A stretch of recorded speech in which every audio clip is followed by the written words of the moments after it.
Middle east से एक बड़ी खबर आ रही है जिसने पूरी दुनिया को सकते में डाल दिया है। तारीख थी 28 फरवरी 2026 जब ईरान की राजधानी एक बड़े यूएस इजरायली मिलिट्री ऑपरेशन का निशाना बनी। और इस हमले का सबसे बड़ा टारगेट थे ईरान के supreme leader Ayatollah Ali Khamenei. उनकी मौत के साथ ही ईरान पर उनके 36 साल लंबे शासन का अंत हो गया। तो सवाल यह है कि यह ऑपरेशन हुआ कैसे। आइए इसकी डिटेल्स देखते हैं। इस सीक्रेट मिशन के दो कोड नेम थे, एक अमेरिका का और दूसरा इजराइल का।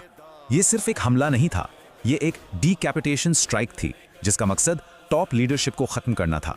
इजराइल ने कहा कि यह हमला आत्मरक्षा में किया गया ताकि खतरों को दूर किया जा सके। अमेरिकी राष्ट्रपति का भी यही कहना था कि ये कदम आसन्न खतरों को खत्म करने के लिए जरूरी था। इस हमले के बाद ईरान में हालात तुरंत बिगड़ गए और देश में उथल-पुथल मच गई।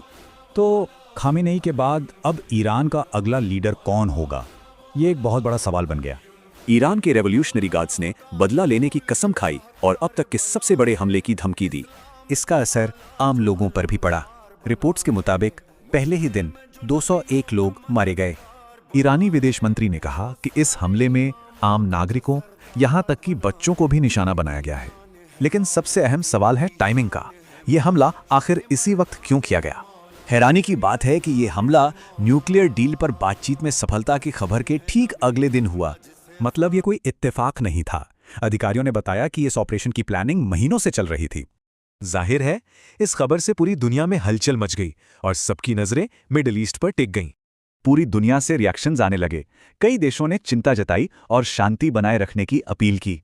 तो अब एक तरफ लीडरशिप का खालीपन है और दूसरी तरफ बदले की आग। सवाल यह है कि आगे क्या होगा।